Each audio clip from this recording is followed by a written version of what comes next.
Olá, gente, tudo bem? Olha, começando aqui mais um bate-papo político, mais uma entrevista na TV Loura Repórter. E dessa vez recebemos um convidado pré-candidato a vereador de Fortaleza. Mas antes de começar as perguntas e revelar quem é, eu vou ler a biografia. E no decorrer vocês vão entender. Pedro Arthur é coordenador do MBL Brasil Livre, do Movimento Brasil Livre, o MBL, uma figura em ascensão no cenário político brasileiro, destacando-se por sua coragem e determinação em enfrentar grandes figuras influentes. Militante desde os seus 14 anos, sua trajetória política iniciou-se com o ativismo contra a reforma da Previdência em São Paulo, onde enfrentou sindicalistas e foi agredido. Pedro também confrontou o então presidente Jair Bolsonaro ao questionar os gastos do cartão corporativo, sendo chamado de otário pelo mesmo. Como coordenador de campanhas de figuras como Guto Zacarias, Amanda Betozarro e Renato Batista, Pedro demonstrou seu talento estratégico na política. Ele foi também agredido pelo deputado federal Guilherme Boulos, líder do PSOL. Fato que teve grande repercussão nacional em todas as emissoras de TV e jornais de expressão. Nesse caso, foi publicamente defendido por personalidades como Danilo Gentili e Paulo Matias. Teve papel crucial na oficialização de Danilo Gentili como candidato à presidência em 2026 e contribuiu ativamente para a derrubada do PL da censura em Brasília. Integrante do grupo Inimigos Públicos, Pedro busca garantir um ambiente de ordem nas universidades brasileiras. Em Fortaleza, realizou fiscalizações em locais problemáticos e denunciou o governador do estado por gastos inadequados, além de organizar várias manifestações. Recentemente, entrou em uma invasão do MST, ouviu relatos dos moradores e protocolou um pedido de investigação no Ministério Público do Ceará. Firme em sua oposição ao PT, Pedro foi ameaçado de prisão e foi expulso de um evento do presidente Lula por tentar questioná-lo. Pedro Arthur foi ameaçado por organizações criminosas neste ano e hoje ele se coloca como pré-candidato a vereador de Fortaleza com apoio de Capitão Wagner, Danilo Gentili, Guto Zacarias, Kim Kataguiri e demais figuras do MBL. Pedro, tudo bem? Boa tarde. Boa tarde, um prazer estar aqui contigo, obrigado pelo convite. E a biografia aí foi grande, hein? Sim. Que legal, cara. Que legal. Comecei também muito cedo. Quantos anos você tá, cara? Eu tenho 11. 11. Começou mais cedo que eu ainda. Caramba, que legal. Vamos lá, conversar. Então, a primeira pergunta que eu já tenho de cara, qual é a sua principal motivação para ser pré-candidato a vereador? Olha, eu vou falar essa motivação de acordo com a motivação que me fez entrar para a política, né? Eu acredito que pode ser até a mesma sua dentro do jornalismo. Eu acredito que as ações verdadeiras, elas vêm a partir de sentimentos fortes, né? Então, o meu sentimento forte foi a indignação. Eu vivi uma época, quando era mais novo, que eu vi uma grande mobilização no Brasil, que foi as passeatas, né, o verde e amarelo nas ruas. E isso me fez falar, pô, o que está acontecendo? Então, primeiro me gerou a curiosidade. E aí eu fui buscar, querer entender por que estavam querendo tirar aquela mulher de lá, no caso, a então presidente Dilma Rousseff. Por que estão falando isso dela? O que está acontecendo? Então, primeiro me aguçou a curiosidade. E a partir do momento que eu comecei a estudar isso, comecei a entrar no meio, comecei a participar, comecei a ver as indignações, comecei a ver as pessoas realmente revoltadas, e isso começou a me gerar a indignação. E depois eu acompanhei o processo político de tudo que vinha acontecendo no nosso país, e isso fez com que eu falasse, nossa, cara, que grande absurdo, que zona que está acontecendo aqui. Então, a minha primeira motivação para entrar como pré-candidato a vereador é o fato de que a gente tem que começar a mudar. E para começar a mudar, é um passo de cada vez. E o primeiro passo é em âmbito municipal, no caso, a pré-candidatura à vereança. E quais são os seus principais motivos que levaram a se posicionar contra o PT e como isso influencia a sua visão política? Olha, o meu posicionamento contra o PT veio a partir justamente das manifestações, né, que foi o período que eu vivi e que eu encontrei na minha casa, né, que foi o Movimento Brasil Livre, que justamente organizou essas manifestações. Então, eu ali tinha por volta de uns 14, 15 anos, eu encontrei o Arthur Duval, né? E aí eu fui ajudar na sua candidatura, que ele estava combatendo o PT, no caso, lá em São Paulo. Então eu auxiliei ali na sua pré-candidatura, na sua candidatura à prefeitura, e ali eu encontrei o grupo, né? Que foi o MBL, que justamente organizou e fez esse combate, faz esse combate incisivo contra o PT desde sempre. E aqui em Fortaleza, a gente sabe, aqui em Fortaleza, o estado do Ceará como um todo, a gente sabe que há anos é governado pelo PT. Aqui em Fortaleza nós tivemos Luiziane e Maria Luísa como prefeitas do Partido dos Trabalhadores. Nós tivemos inúmeros governadores do PT. Agora, atualmente, nós estamos tendo o Elmano de Freitas. Então, motivos, se eu fosse para pontuar aqui, seriam muitos, mas eu quero citar motivos atuais mesmo. É só a gente olhar aí, vamos falar em âmbito do presidente da República, a gente vai lá da saúde, a gente vê que teve um corte aí de 290 milhões nos hospitais, âmbito de segurança pública, a gente vê que teve um corte de 600, 700 milhões no combate à criminalidade. Aí a gente vem aqui para um estado como o do Ceará, que a gente está tendo taxas elevadíssimas de homicídios, furtos e por aí vai. E a gente olha isso e fala, pô, cara, o presidente da República é do PT, o governador é do PT. E olha o que está acontecendo. Parece que eles têm um aliado, e esse aliado deles é o meu inimigo. Então, a partir desse momento, quando eu enxergo que eles estão sendo aliados do meu inimigo, eles viram meu inimigo. Então, a partir daí, o PT se tornou meu inimigo, ferrenho inimigo, e a gente vai combater ele em todas as instâncias possíveis. Lembrou do MBL? Inclusive, eu lembro que a gente entrevistou o Pedro Arthur no evento do MBL, no Congresso MBL aqui no Ceará. Quem lembra está no nosso Instagram e aqui no nosso YouTube também, se vocês quiserem ver. Enfim, vamos continuar aqui. Quais são as suas principais ideias para melhorar a saúde, educação e principalmente um dos maiores tópicos, assim, que eu digo, que é a segurança aqui de Fortaleza? Sim, vamos lá. Eu vou citar que são ideias, que a gente não pode especificar que são propostas. Infelizmente, a regulação eleitoral tem umas minúcias que são curiosas, mas nós temos muitas ideias para todas as áreas. É o que eu digo, quando o pessoal me encontra na rua, o pessoal vem falar comigo, eu falo, pode me perguntar o que você quiser, qual área, escolhe aí, né? Então, quando a gente fala em educação, nós temos que pensar em, por exemplo, colocar a escola aberta aos 360 dias do ano. Mas como assim a escola aberta 360 dias do ano com aula? Não. É a unidade escolar aberta, com direito ali a poderem usar a quadra de futebol, a poderem ter a merenda escolar 100% do dia. Porque o que você faz com isso? Faz com que a criança permaneça mais no colégio e não vá para a rua. Não vá para a rua para ser cooptada pela criminalidade. E uma coisa muito interessante é justamente a questão da merenda. A merenda estando no colégio, parece até um detalhezinho, mas é muito importante. A merenda estando no colégio, o colégio aberto 360 dias, mantém a criança lá. E ela pode levar para casa, enfim. Nisso a gente consegue linkar, por isso que eu puxei a questão da merenda, a gente consegue linkar um projeto que lida com educação e com saúde. Aqui, quando a gente, principalmente nas periferias de Fortaleza, a gente sabe que existe um problema muito sério com desnutrição. Um dos maiores problemas que tem é a desnutrição. E como é que a gente consegue resolver isso? Como é que a gente consegue sanar esse problema? É justamente, primeiro, trazendo para dentro das escolas, não só essa questão da merenda, mas também nutricionistas.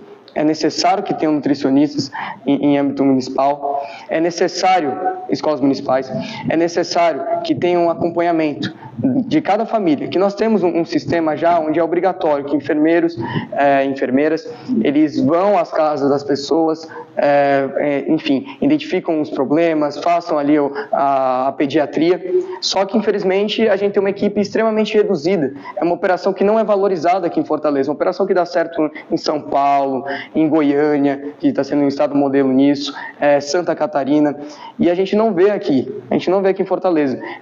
Um pouco baixo o efetivo de enfermeiros, de profissionais de saúde, e falta de equipamentos. Não tem equipamento. Então não tem como essas pessoas fazerem esse atendimento. Nós temos que fortificar isso. Isso é uma das nossas ideias. Nós vamos fortificar isso, vamos trazer nutricionista para as escolas, vamos colocar a Escola 360. Isso são dois projetos aí que linkam saúde e educação. Como você disse muito bem, acho que a principal pauta para o fortalezense nessas eleições é a segurança pública. Eu vi um dado recentemente que mostra que 44% do eleitorado, nessas próximas eleições, vai votar com base em propostas para a segurança pública. Então, é um negócio sério e tem que ser tratado com inteligência, porque a gente também tem que saber que a âmbito municipal parece que não dá para fazer muita coisa, mas dá. Tanto que a gente vê recentemente o prefeito falando que a responsabilidade toda da segurança pública era do governador, mas não é. Não é, porque tudo influencia. Quando a gente olha uma praça deteriorada, quando a gente olha uma rua totalmente suja, pichada, nós estamos vendo um ambiente que é propício para a criminalidade. Então, nós temos que moldar e enxergar projetos para modificar tudo isso. No caso, esse que eu citei agora, da rua, como é que a gente muda isso? Existe um projeto que foi posto em Nova York, nos anos 80, que mudou a cidade, Existem inúmeros documentários sobre isso, que se chama a teoria das janelas quebradas, ou seja, um ambiente sujo, degradado, é um ambiente que é propício à atividade da criminalidade. Então nós temos que revitalizar a cidade, limpar esse ambiente, pegar pesado na questão de pichação, de sujeira, e fazendo isso, você deixa o ambiente menos propício para a criminalidade. Nós temos que pensar em projetos que, como eu disse, Goiânia está sendo um excelente modelo de câmeras de vídeo monitoramento. Lá tem essas câmeras que identificam a cara do criminoso, que mandam para um dado, é um banco de dados que é enviado à polícia. Porque a gente vê muito radar aqui em Fortaleza, a gente vê muito fotossensor, mas só câmera de vídeo monitoramento a gente não vê. Então, é uma das coisas que a gente tem que trazer para cá, essa inovação. Nós também temos que ampliar o poder de polícia da GCM, a Guarda Municipal. Ela tem que poder dar um mata-leão. Recentemente eu estava vendo uma discussão onde pessoas dentro da Câmara de Vereadores não queriam permitir um mata-leão. Mata-leão do policial, como é que ele vai enfrentar o criminoso? Com rosas? Como é que ele vai fazer isso? Então nós temos que dar essa liberdade para que eles possam agir. E, enfim, existem inúmeras ações de inteligência, principalmente moldadas em modelos que dão certo, que a gente consegue trazer para cá. E é claro que outras a gente vai adaptando de acordo com a necessidade. Como, por exemplo, a gente viu recentemente que reduziu o número de policiais por viaturas. Isso não é certo. Não é certo para uma cidade como Fortaleza. Pode ser que dê certo em um país mais desenvolvido, em uma cidade mais desenvolvida, mas aqui não dá certo. Como é que o policial vai apenas com 2 pessoas dentro de uma viatura? Como é que ele vai fazer o combate? Não tem como. Então, isso são coisas que a gente tem que moldar de acordo com a nossa realidade. E isso a gente vai fazendo com o trabalho. Inclusive, acho que semana passada eu vi nos seus stories, você foi no lugar gravar a pedido da população e tinha pichado abaixo os vidros, né, e tira o capacete. E aí você não dá para noticiar isso, né, passar o que está acontecendo lá, se tem aquilo pichado, né? Não, é impossível, é impossível. E isso tem pichados por inúmeros muros de Fortaleza. A verdade é que a gente vê que a cidade não é mais governada pelo governo, é governada por uma entidade paralela, né? Entidades paralelas, que a gente tem várias, é o famoso Estado paralelo. E às vezes o Estado paralelo é coligado com o Estado, que é isso que a gente está acontecendo por aqui.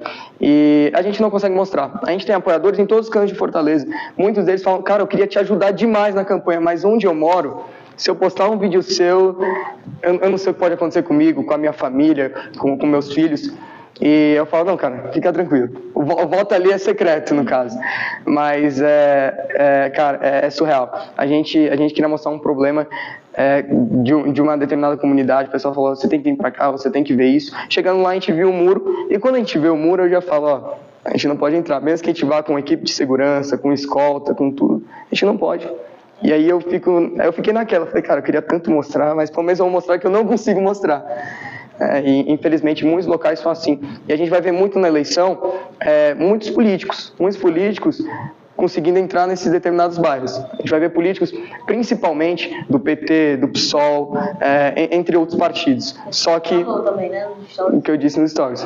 Só que a gente não vai ver figuras como eu, ou como outros que fazem esse combate, conseguindo entrar. E aí a gente fica falando, como é que a gente consegue acordar? Como é que a gente consegue despertar essas pessoas? É o veículo que eu uso, é as redes sociais. Por enquanto é a única maneira possível.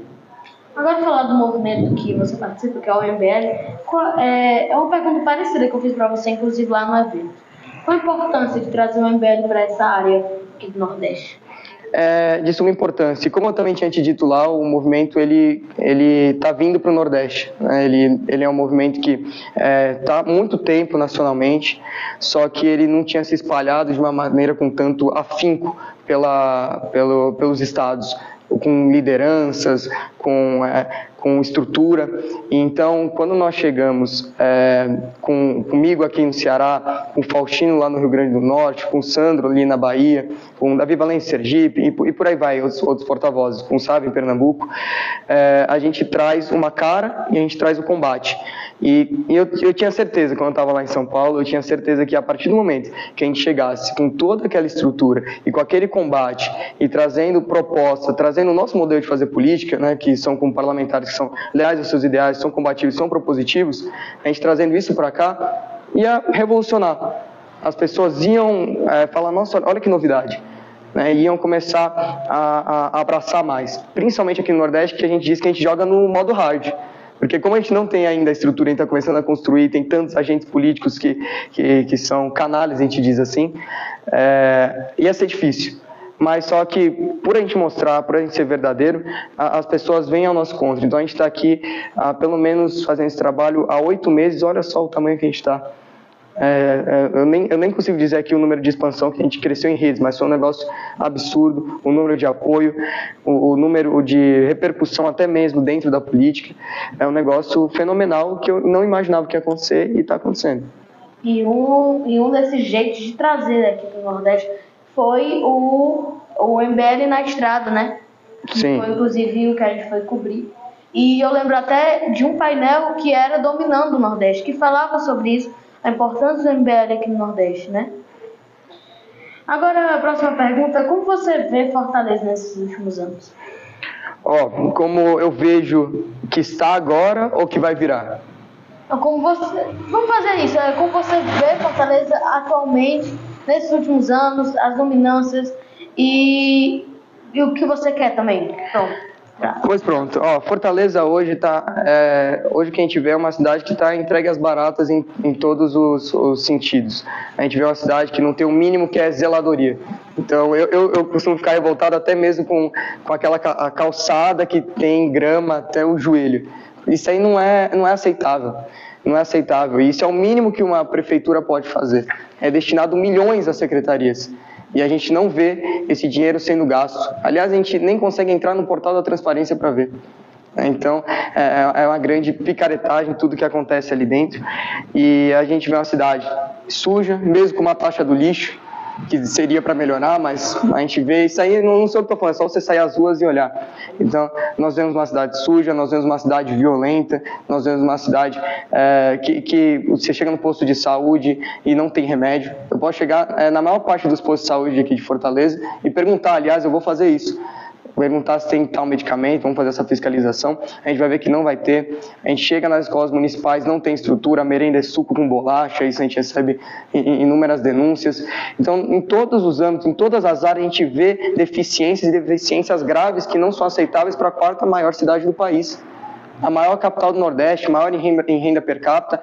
Isso não é justo. Não é justo e a gente vê defeitos em todas as áreas. Então, o que eu espero para o futuro é que a gente comece, porque não é um trabalho fácil, não é um negócio que eu vou chegar aqui para você e falar assim, a gente entrando, daqui a 2 anos vai mudar, daqui a 3 anos vai mudar. Não, é um trabalho de formiguinha, a gente está entrando em âmbito municipal, vamos tentar passar os nossos projetos, que são inúmeros, e eles sim vão fazer diferença real na população, não são projetos apenas para a gente colocar na capa da mídia e ficar bonitinho, não. São projetos que são reais e que fazem diferença real. Não é projeto igual passa ali na prefeitura, que é igual passa ali na Câmara de Vereadores, que é mudança de nome de rua ou coisinha besta para ficar no... Olha, eu passei um projeto. Não, são mudanças reais. A gente vai aplicar isso, eu espero e tenho certeza que, caso a gente conclua, vai fazer uma diferença imensa. Mas só que não é um trabalho fácil. E a gente não sabe como vai ser o futuro, porque depende muito até mesmo das eleições a prefeito. A gente tem aí candidatos... Aqui em Fortaleza vai ser a mais animada. Vamos dizer assim, que eu que adoro analisar cenários, não estou conseguindo analisar um cenário claro disso tudo. São pessoas totalmente diferentes, Capitão Wagner, André Fernandes, o Sarto, o PT, vai ser uma disputa extremamente acirrada. O PT já colocou como prioridade Fortaleza, essa é a prioridade do partido, a Fortaleza. Nós temos o Sarto, que tem a máquina do Estado. né, que aí vai, enfim, vai te utilizar das secretarias, a gente sabe muito bem como funciona. Tem o Ciro que está pistola com o pessoal do PT, então vai ser uma briga boa. Tem o Capitão aí que está despontando nas pesquisas, tem o André que vai trazer o apoio do Bolsonaro, Tarcísio, não sei quem mais. Então, tá uma loucura, a gente não consegue analisar esse cenário, mas eu espero e creio que a população de Fortaleza ela tem um grande potencial para eleger pelo menos um nome de direita. É um nome de direita, e com qualquer um que seja esse nome, a gente vai ter um diálogo, e eu com certeza tenho certeza que é muito melhor o nome de direita do que o nome de esquerda. A gente tem hoje mais de 50% da população de Fortaleza que se declara de direita. Se declara de direita. Foi uma pesquisa, se eu não me engano, do Metrópolis. Do Metrópolis, que mostra não só a população de Fortaleza segue a população brasileira. Acho que 54% da população brasileira se declara de direita. Fortaleza está por aí. E a gente vê nas pesquisas que, se a gente somar ali o número dos candidatos que se dizem e que são de direita, dá um número maior do que os outros candidatos, somados juntos. Então, eu espero que realmente a gente consiga mudar. A gente viu que na eleição do governo do estado, também aqui em Fortaleza, o capitão levou, não foi o PT. Então, eu espero muito, muito mesmo que isso aconteça. E isso acontecendo, eu tenho uma perspectiva boa de pelo menos começar um trabalho bom para a gente começar a mudar a realidade de Fortaleza. E você vai apoiar o Capitão Wagner, né? Exatamente. Isso é porque também do partido é União Brasil, porque o MBL, infelizmente, ainda não é um partido, né? Sim, a gente tem um partido da informação, o Renan está tocando isso por lá, que é o Partido da Missão, a gente está coletando as assinaturas, mas hoje eu faço parte do União Brasil, assim como o Kim Kataguiri faz parte, assim como o Guto Zacarias faz parte, mas a gente não está apoiando o Capitão por ser do mesmo partido. Né? Isso aí com certeza não. Eu, aliás, sentei com o Capitão e disse, ó, a gente está aqui no partido, eu quero escutar as suas propostas, quero entender tudo isso, e se você entrar no nosso projeto, a gente entra no seu também. E a gente escutou, e aquele negócio que eu disse, eu acho que eu disse até mesmo no Congresso, ou foi para o povo, eu falei que a gente não tem rabo preso com ninguém. Com ninguém. A partir do momento que o Capitão errar ou a Daiane errar ali, a gente vai bater. E a gente tem essa liberdade dentro do partido e o Capitão garantiu isso pra gente. Dentro do partido, que a gente não concordar, a gente vai discordar e vai bater de frente. E vai fazer uma campanha para bater de frente, mesmo estando no partido, coisa que não tem em outros partidos. Se a gente for ali para um PT ou para um PL, o pessoal tem que seguir à risca o que eles estão fazendo, senão é expulso do partido, enfim. Isso a gente não tem com união. E quais são as suas expectativas em relação à sua atuação na oposição na Câmara Municipal, se vereador? Olha, se a gente se for eleito Sarto, Evandro, a gente será a oposição desde o primeiro dia. Eu espero, sinceramente, que isso não ocorra e que a gente seja a base, né, de alguém que venha trazer a mudança. Mas, com certeza, a gente não vai fazer com que muitos fazem. A gente viu que, acho que foi nas últimas eleições, a gente tinha cerca de 10 vereadores de oposição.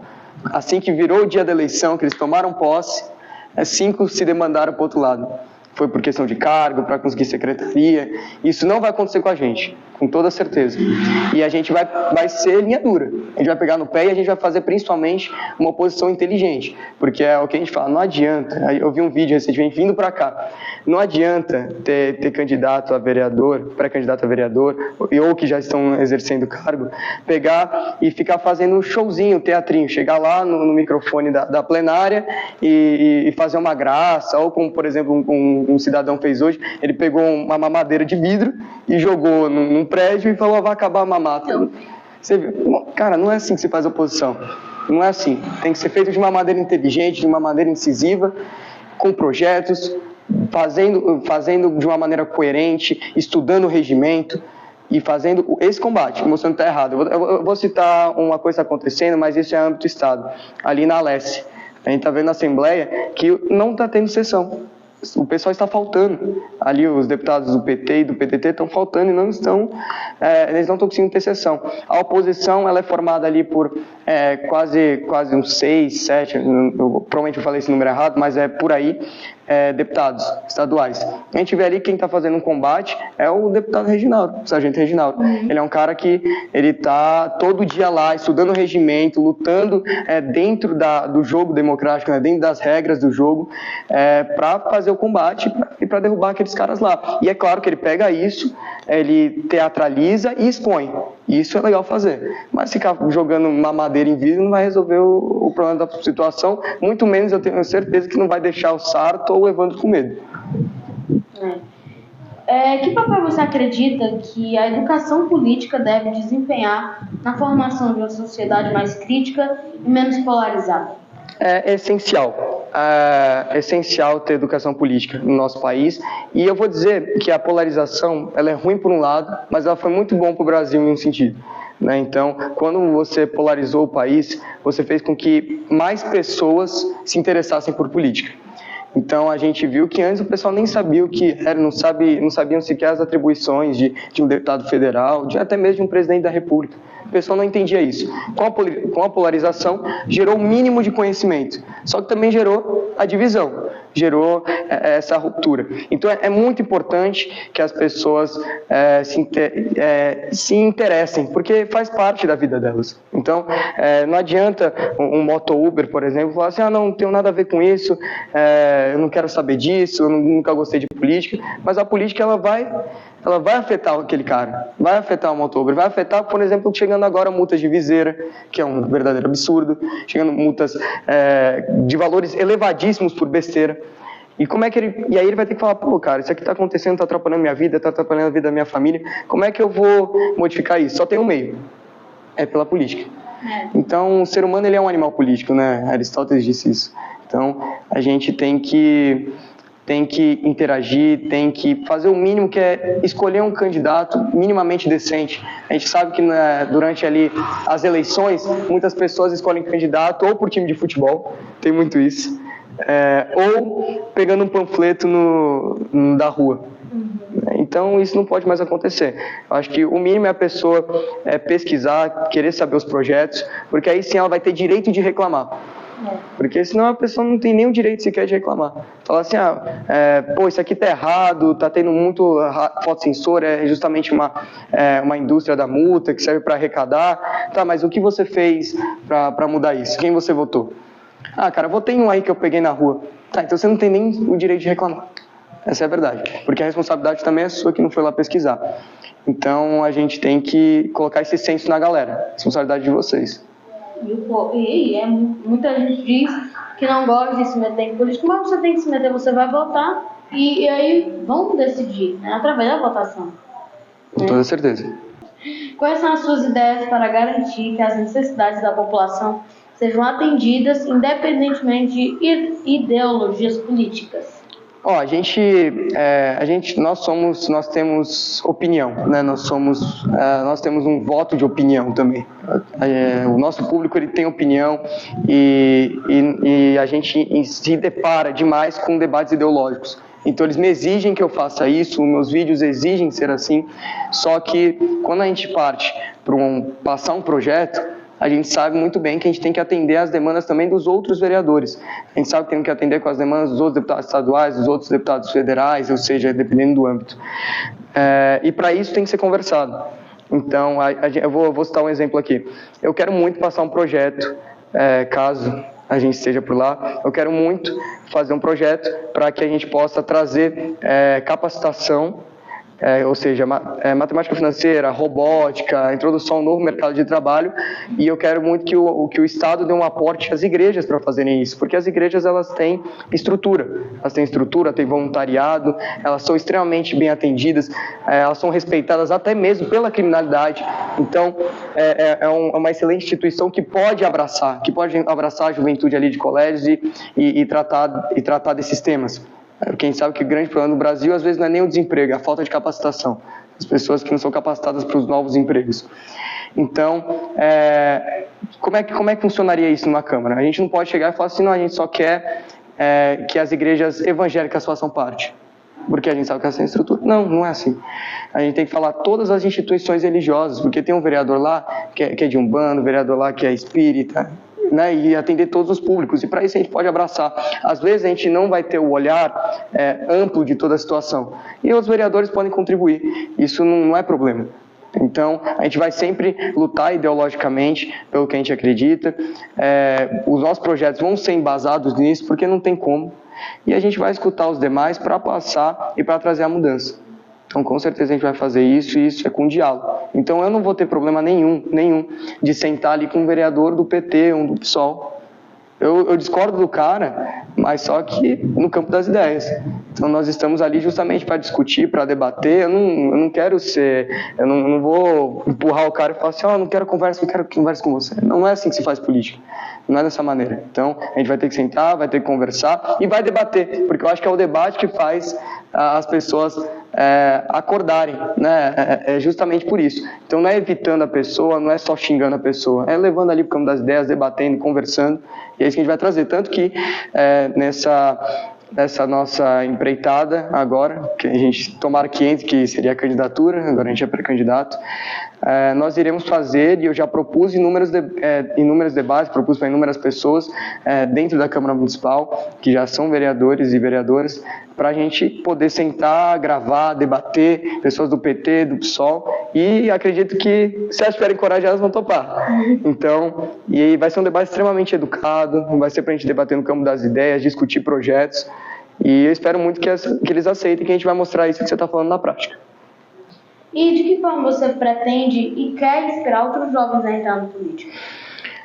Eu gosto muito de citar o meu próprio testemunho, né, de como eu comecei, e eu cresci muito nesse meio porque justamente foi a indignação que me trouxe, né, foi um sonho meu, uma empreitada que eu busquei seguir e que me deu muitos frutos positivos, principalmente para a formação até mesmo do meu próprio caráter, né? Então, eu entrei de uma maneira que eu vinha a ser um ente político extremamente ativo.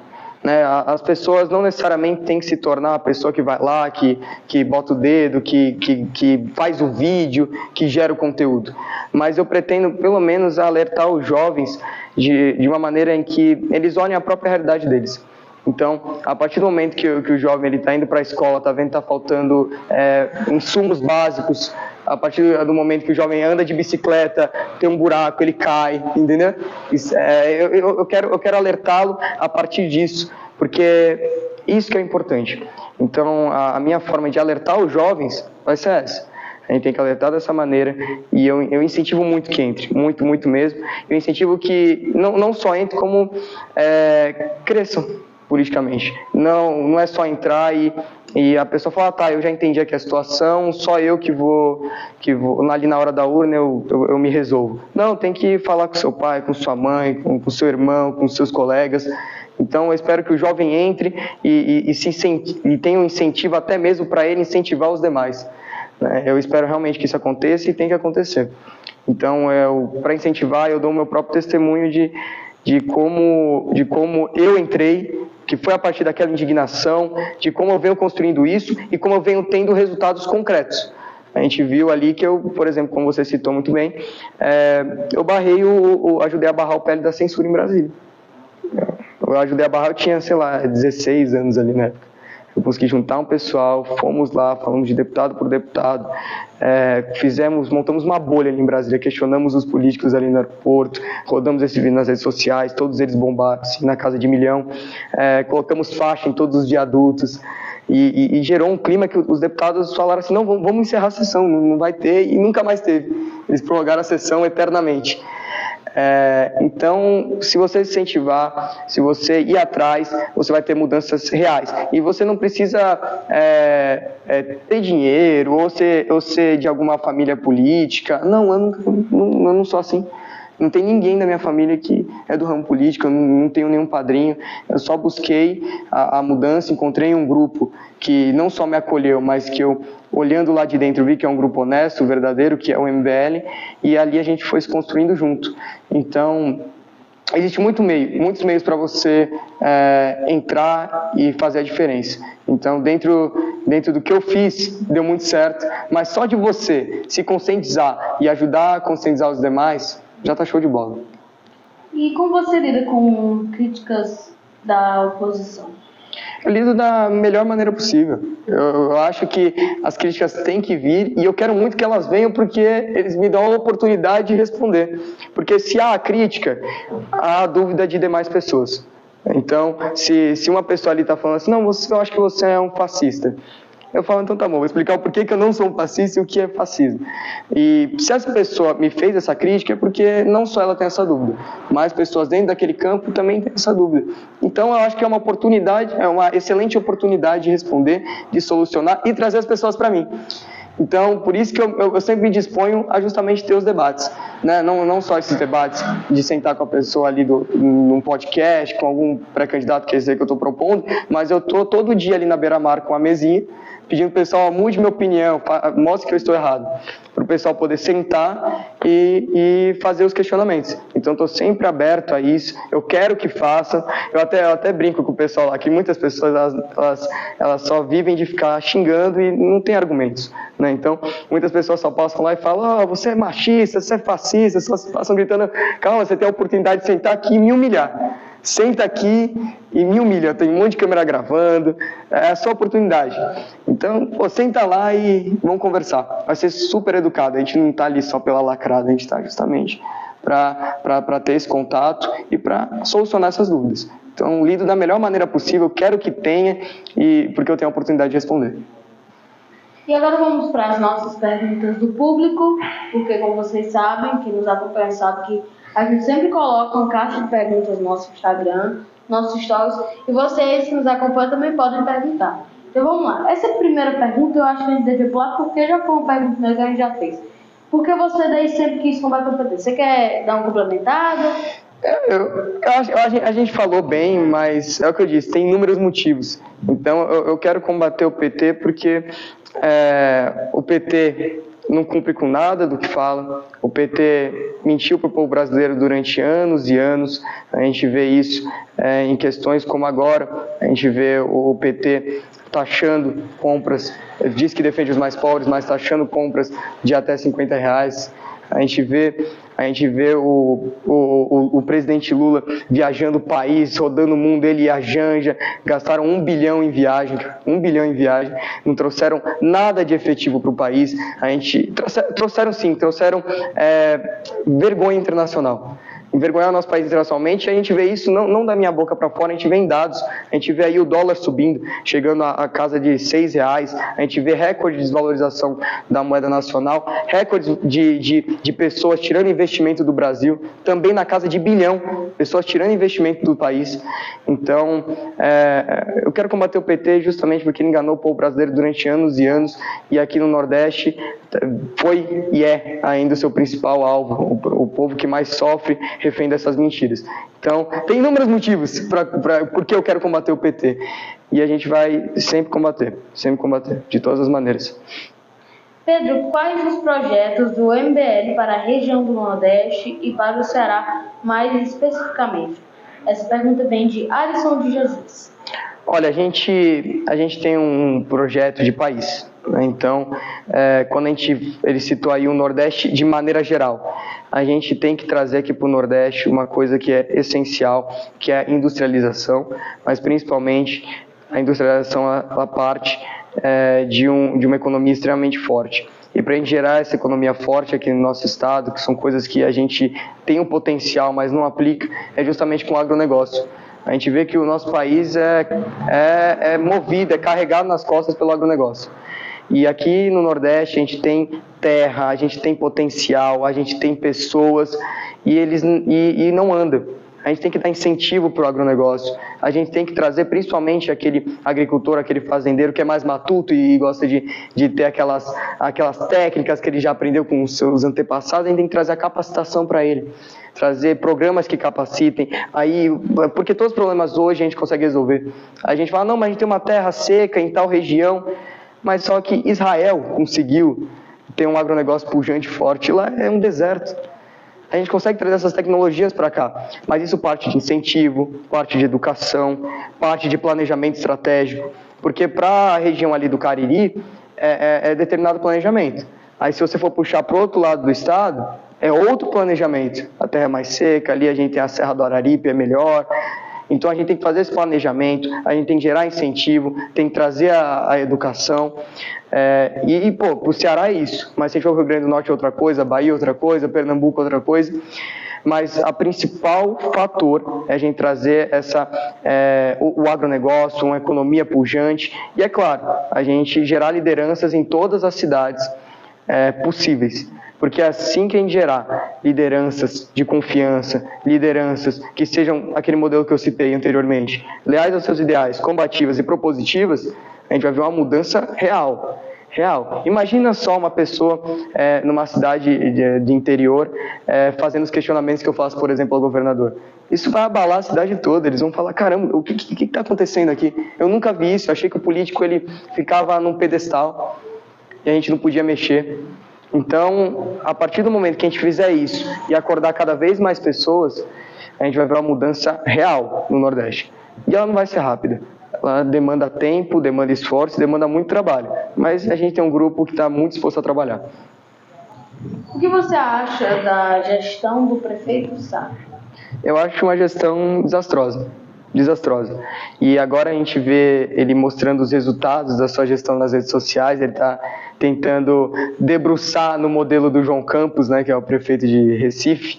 A gente vê que ele agora está botando o Juliette, fazendo as dancinhas, fazendo os videozinhos, contratou uma bela equipe de marketing, paga com dinheiro público, aliás. Ele está gastando uma fortuna em marketing, então, para você ver aquele vídeo do Sarto colocando o Juliette, custou do seu bolso.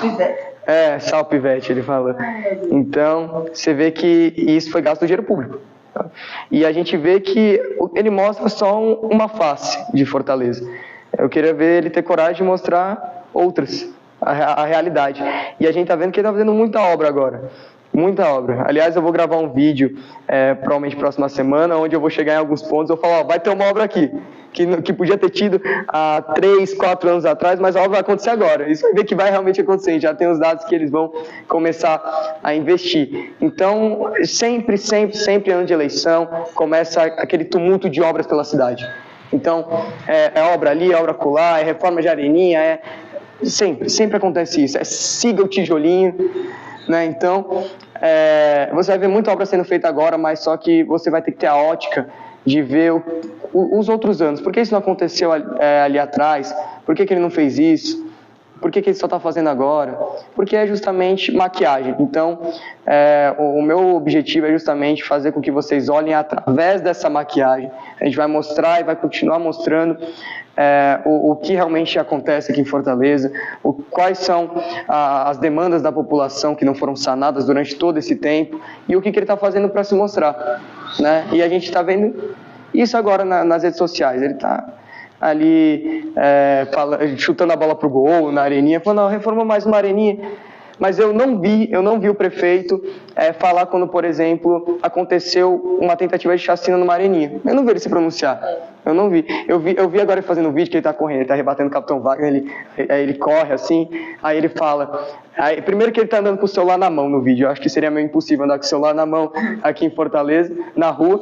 E segundo, no final do vídeo ele ainda fala assim, ó, eu não vou parar para pegar água porque a gente não pode parar. Mas ao mesmo tempo que ele tirou férias ele estava de férias até quando postou esse vídeo. Ele tirou férias no meio de uma corrida eleitoral, no meio de um ano que está sendo extremamente ruim economicamente, com relação à segurança, educação, saúde para a cidade de Fortaleza, batendo recordes de ruins, né? E ele está lá, tirou férias. E eu achei engraçado que ele postou, ele falou, pessoal, vou tirar umas férias agora. Eu falei, não, cara, não acredito nisso. Não acredito que ele fez isso. Mas é uma gestão péssima e que ele vai tentar agora implantar uma maquiagem, vai gravar esses seus videozinhos, vai botar a obra para rodar, mas a gente vai olhar além disso e nós vamos mostrar essa realidade, vamos seguir mostrando com veemência. Para você, qual é a maior questão para ser resolvida de forma urgente em Fortaleza? Essa pergunta vem da Letícia Falcão.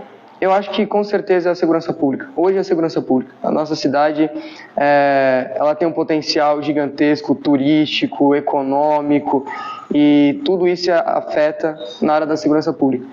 Chegam pais para falar comigo falando, olha, eu não posso levar o meu filho na escola porque ela está num território que não é pertencente à minha facção.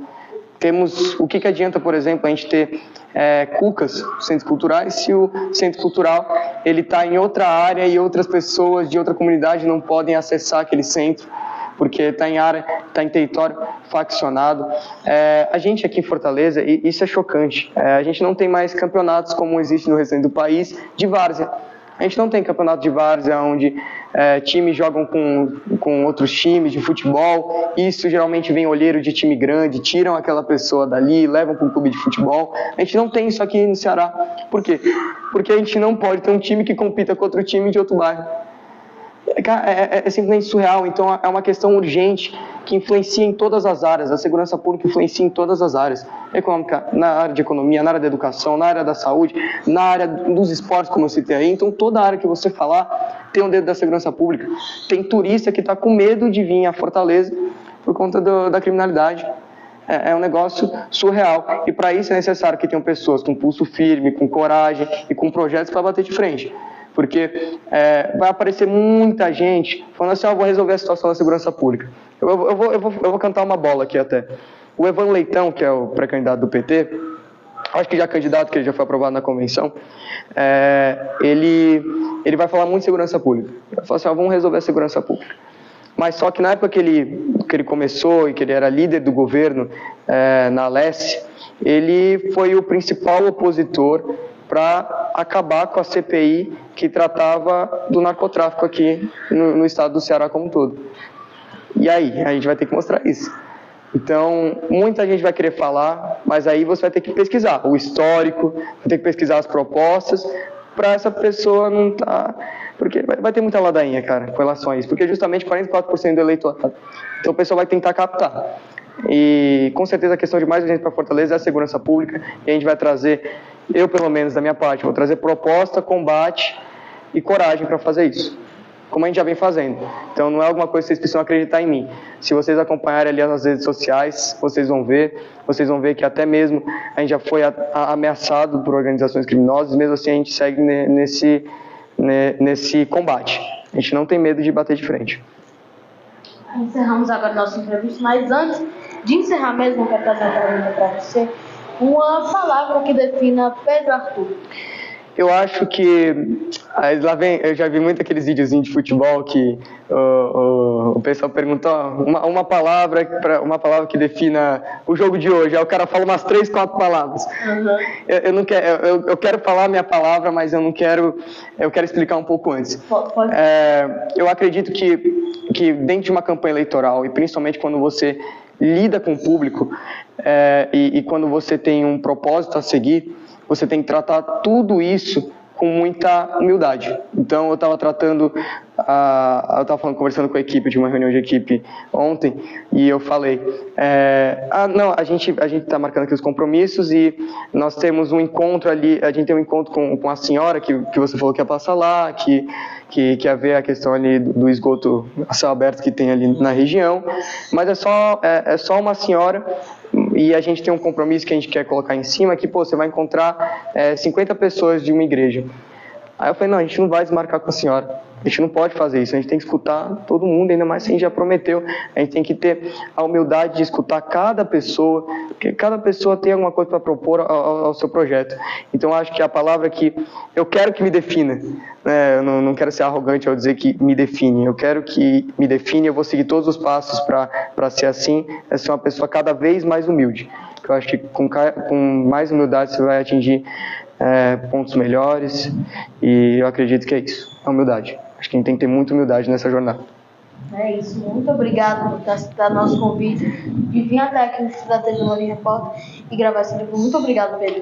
Eu que agradeço, eu acho que eu me vi, mesmo você sendo mais jovem ainda, eu vi em vocês um propósito. Eu acho que vocês, você e como é que é o nome o Gabriel, de vocês estarem lá cobrindo um evento político, vocês se interessarem em política, eu fiquei muito surpreso com isso. Eu falei, isso é surreal, e tudo que eu puder fazer para ajudar, para dar dica de como me construir, né? Porque no comecinho eu até falava, você nunca pode ser também tão técnico, sabe? Eu quando tava lá no MBL, né? Eu nunca aparecia, por exemplo, eu nunca vou sair de ternozinho aqui, andando, me pagando de politicão. Não, eu vou fazer política da maneira do que eu sou hoje. Eu sou moleque, eu quero jogar um FIFA também, entendeu? Então, eu vou jogar um FIFA, eu vou fazer a política de uma maneira divertida. E a partir disso, eu vou me moldando e gerando postura, porque é necessário que você siga todas as etapas da sua vida de uma maneira plena. Então, eu não abandonei a minha juventude pela política. Eu só mesclei. E eu quero deixar essa dica com vocês. Façam isso. Sejam assim, porque assim vocês vão se moldar num caráter perfeito, né? Não perfeito, que a gente tem sempre evoluir, tem que sempre se lapidar. Mas se construam dessa maneira que vocês não vão ter que trabalhar nenhum dia da vida de vocês, porque vocês vão estar fazendo o que vocês gostam. Então, sempre sejam assim, curtam.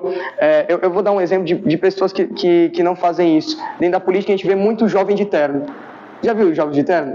Já viu? É impressionante a quantidade que tem. Enquanto o capitão tá lá de Nike, tá com a blusa normal dele, tem um cara de 16 anos que tá com um blazer completo, um terno completo, no evento no sol, falando de política de uma maneira complicada. Não, cara, não é assim. Aí ele fica aquele negócio, eu faço acordo com o prefeito tal, eu quero conversar com todo mundo. Não, cara, seja honesto, seja humilde e entenda quem você é, e aí você vai se construindo, né? Então, eu quero desejar muita sorte a vocês, eu quero agradecer demais pelo convite, e eu acho que vocês têm um futuro brilhante, de verdade. De verdade mesmo. Porque eu nunca tinha visto jornalista com 11 anos, cara. Nunca tinha visto. E vocês vão enfrentar muita coisa, cara. Muita coisa. A partir do momento que vocês forem crescendo cada vez mais, se estruturando, não é um processo rápido. Você vai passar, sei lá, 2 meses falando, nenhum vídeo aqui rodou, ou não tá tão legal isso. Mas vocês têm que manter. Você tem que manter o pé no chão, seguir firme, que vocês vão crescer muito. E aí você vai se deparar com muitas coisas à sua frente. Você vai se deparar com imprensa, quando você entrar no meio jornalístico, quem sabe uma Verde Smart te contrata, vamos supor. Não que ela faça isso, para até não acharem que eu estou falando dela. Mas eles vão falar assim, você não vai poder noticiar fatos sobre isso, sobre aquilo. Não, porque, enfim, está recebendo um dinheirinho aqui do governo, aí você não pode falar isso. Sabe? Então você vai se deparar com esses empecilhos e você vai ter que ter postura e vai ter que manter o seu íntegro, né? O que você se propõe. Por exemplo, eu tenho certeza que você faz jornalismo porque você quer mostrar, quer dar os fatos, quer mostrar a verdade para a população, quer alertar, quer gerar o debate, né? Então sempre se mantenha firme nisso, pé no chão, que você vai ser uma pessoa de muita estima, de verdade. Obrigado, Caio. Muito obrigado, eu que agradeço, viu? Foi essa a entrevista, gente. Tchau, tchau.